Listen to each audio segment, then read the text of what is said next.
नमस्कार दोस्तों, एक बार फिर आप सभी का स्वागत है हमारे चैनल पर। आज हम कर रहे हैं कक्षा 10वीं में प्रश्नमाला दूसरी, यानी दूसरा पार्ट कर रहे हैं दूसरी प्रश्नावली में।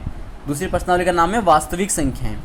वास्तविक संख्याएं होती क्या? वास्तविक संख्याएं को इंग्लिश में क्या कहते हैं? Real numbers. क्या कहते हैं? Real numbers. ठीक है ना। अब देखिए, रियल नंबर्स इसके अंदर थोड़ा सा हम पहले समझ लेते हैं होता क्या। देखिए, जैसे मैंने कहा लगातार दो, देखिए लगातार दो पूर्ण संख्याओं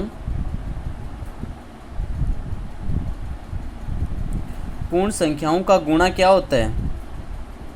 पूर्ण संख्या का गुणा क्या होता है? एक सम संख्या क्या होती है?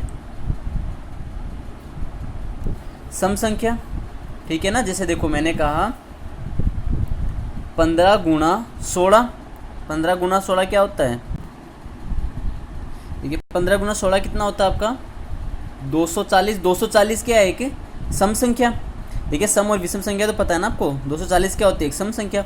वैसे अगर हम देखें तो 17 गुणा 18 क्या होता है? 17 गुणा 18। 17 गुणा 18 कितना हो जाएगा आपका? 17 गुणा 18 कितना होता है आपका? 306।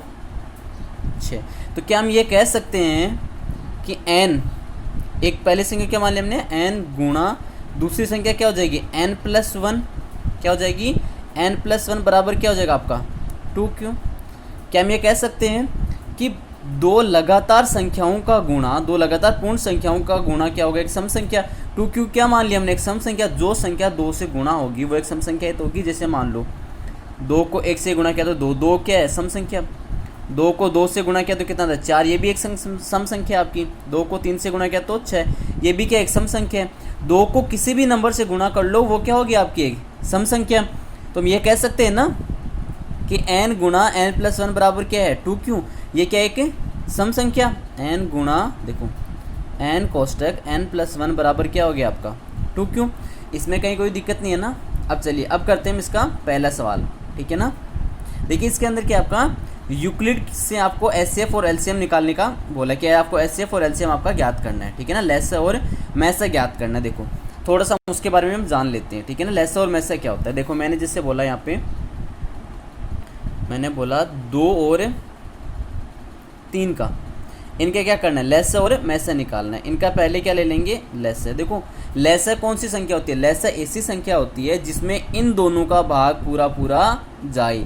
लेसा ऐसी संख्या होती है जिसमें इन दोनों का भाग पूरा पूरा जाए। देखो, लेसा क्या हो जाएगी? 2 और 3 का लेसा, पहले 2 और फिर 3 यहाँ रह जाएगा, फिर 3 से कितना हो जाएगा? 6। देखो, 6 में 2 का भाग भी जाएगा और 3 का भाग भी जाएगा। 6 में दोनों संख्याओं का भाग जाएगा।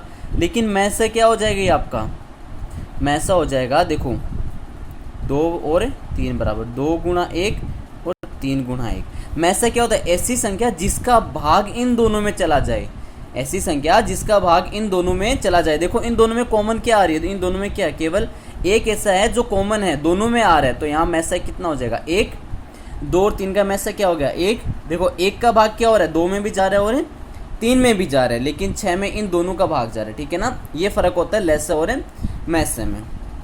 चलिए, अब करते हैं इसका पहला सवाल। 2.1 का प्रश्नमाला 2.1 का पहला सवाल करते हैं।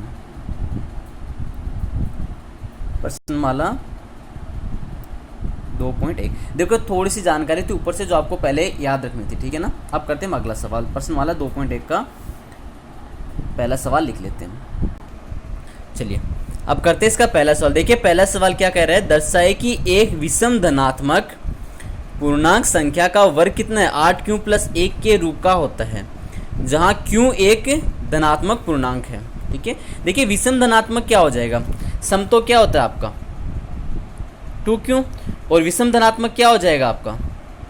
2q + 1। या तो 2q + 1 बोल दो या 2n+1 बोल दो।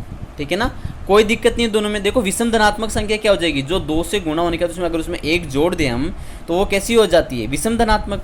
अब करते हैं हम इसको सरल। देखिए, यहाँ लिख देते हैं हम। ठीक है ना। माना विषम धनात्मक संख्या, माना विषम धनात्मक संख्या। विषम धनात्मक संख्या क्या है अपनी? 2n+1। देखो हमको क्या करना है, 8q+1 बनाना है ना, यहाँ पे q बनाना है हमको, तो हमको क्या करना पड़ेगा, 2n+1 करना होगा। ये सिद्ध करना है हमको 8q+1 क्या होती है, विषम धनात्मक पूर्णांक संख्याओं का वर्ग 8q+1 होता है, ठीक है ना। अब देखिए a बराबर 2n+1, देखो a क्या लिया हमने, ठीक है ना, विषम धनात्मक संख्या के लिए हमने a ले लिया, ठीक है ना, एक चर ले लिया हमने, ठीक है। अब देखो पहला स्टेप, दोनों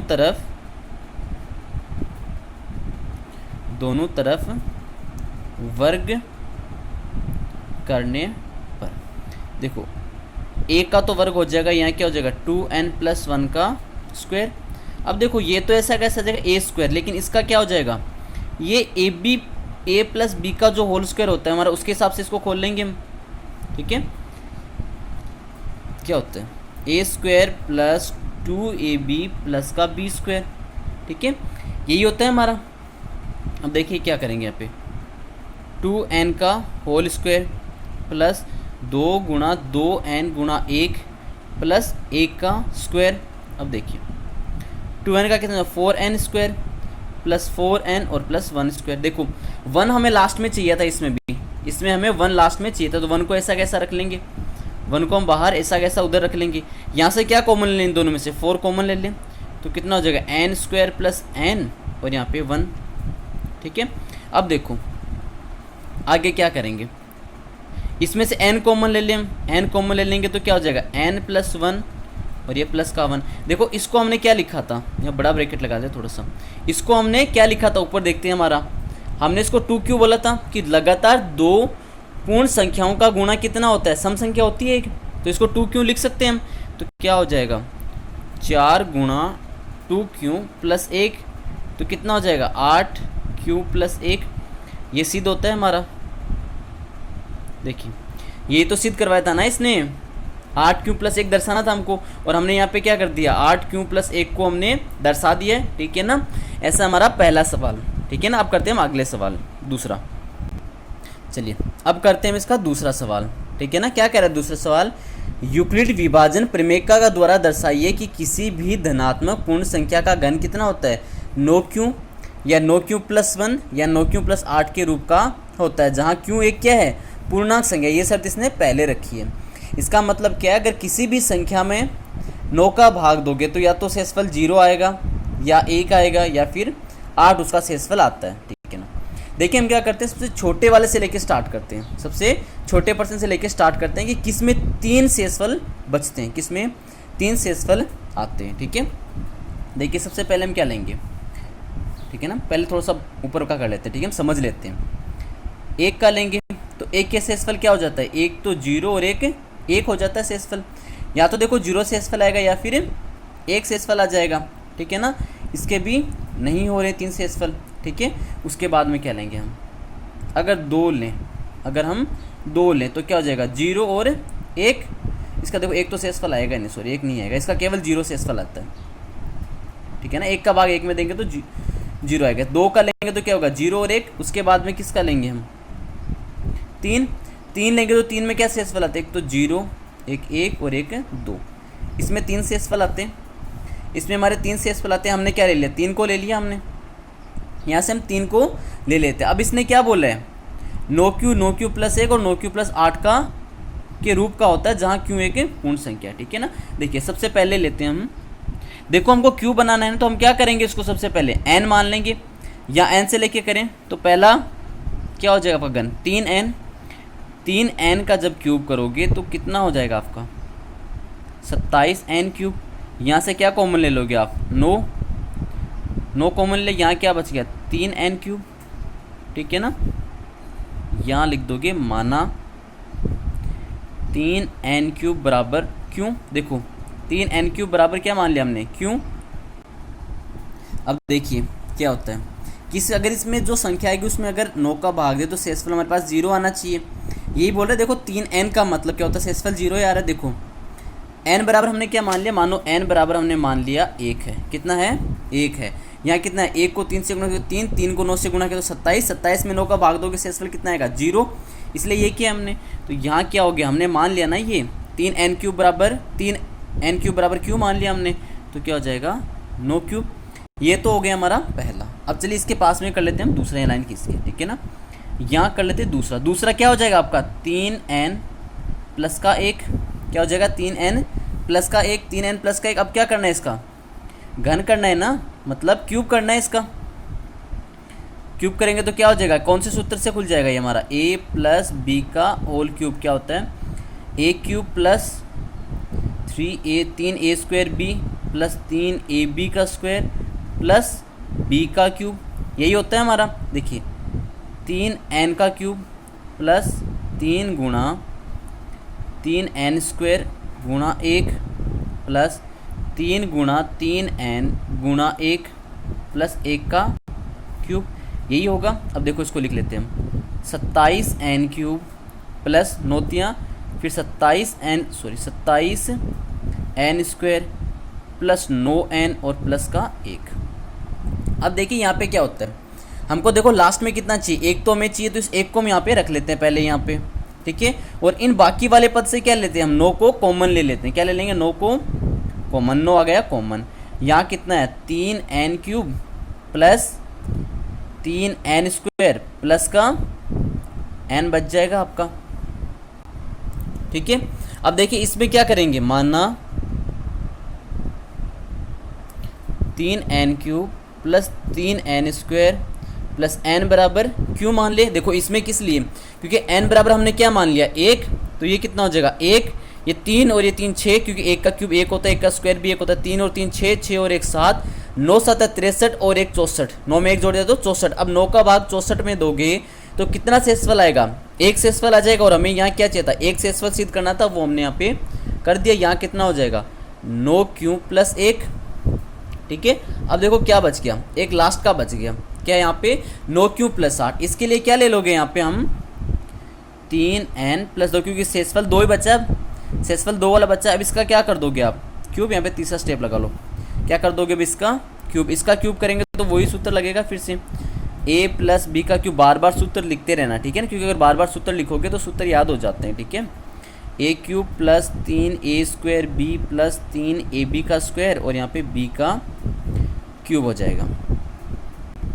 अब देखिए a कितना है हमारा 3n का क्यूब प्लस 3 गुणा 3n का स्क्वायर गुणा 2 प्लस यहाँ पे कितना हो जाएगा 3 गुणा 3n गुणा 2 का स्क्वायर प्लस यहाँ पे हो जाएगा 2 का क्यूब।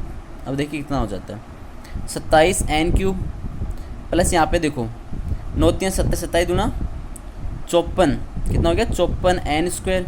देखो 9 3 27, 27 दूना 54, ठीक है। यहाँ पे क्या हो जाएगा 3 3 9 9 9, यहाँ पे कितना हो जाएगा 4 ना 9 चौक 36, 36n प्लस 8। देखो दूसरे वाले में हमें कितना चाहिए था, यहाँ पे 8 चाहिए था, तो 8 को ऐसा कैसे रन देंगे, यहाँ पे 8 को ऐसा कैसे रन दिया। और बाकी वाले सारों में क्या आ रहा है 9 हमारा क्या आ रहा है कॉमन आ रहा है, तो यहाँ से क्या ले लेंगे 9 को हम क्या ले लिया कॉमन, तो कितना आया 3n क्यूब प्लस यहाँ कितना आ जाएगा 9 6 54, तो यहाँ क्या आ जाएगा 6n स्क्वायर प्लस का 4n, ये इसमें से कॉमन आ गया। अब देखिए यहाँ पे माना 3n square plus 6n square plus 4n बराबर क्या मान लिया हमने, क्यों क्या मान लिया हमने, यहाँ पे क्यों मान लिया इनको। अब देखो इसको क्यों माना है, क्योंकि हमने क्या बोला था n बराबर हमने क्या ले लिया 1, n बराबर हमने क्या ले लिया n, तो देखो ये सारे n हो गए, मतलब 4 और 6 10, 10 और 3 13, 13 गुणा 9 कितना होता है 117, 117 में 8 जोड़ा तो कितना हो गया आपका 125, 125 में 9 का भाग दोगे तो शेषफल क्या बच जाएगा आपका 8। इसका मतलब क्या हो गया, हमारा जो तीसरा स्टेप आ रहा है ना 9 क्यू प्लस 8, उसको भी ये संतुष्ट करता है, तो ये क्या हो जाएगा यहाँ पे 9 क्यू प्लस 8, ये भी चलो आपका हो गया इतनी सिद्धम, ठीक है। ये थे आपके कक्षा 10वीं की प्रश्नावली 2.1 प्रश्नमाला 2.1 वास्तविक संख्या की जो प्रश्नमाला है 2.1 उसका पहला और दूसरा सवाल। बाकी वाले सवाल हम अगले वाले वीडियो में करेंगे क्योंकि फिर ये वीडियो लंबा हो जाएगा हमारे, ठीक है दोस्तों। अगर वीडियो अच्छा लगा हो चैनल को सब्सक्राइब करना, वीडियो को लाइक करना और ज़्यादा से ज़्यादा शेयर करना वीडियो को, और कमेंट भी करके बताना कि कौन सा पार्ट आपको समझ में आ रहा है कौन सा नहीं समझ में आया। जो नहीं समझ में आया उसको कमेंट कर देना, ठीक है ना। देखो यहाँ पे कितना था आपका 54 था, ठीक है ना। चलो बाय, थैंक यू दोस्तों।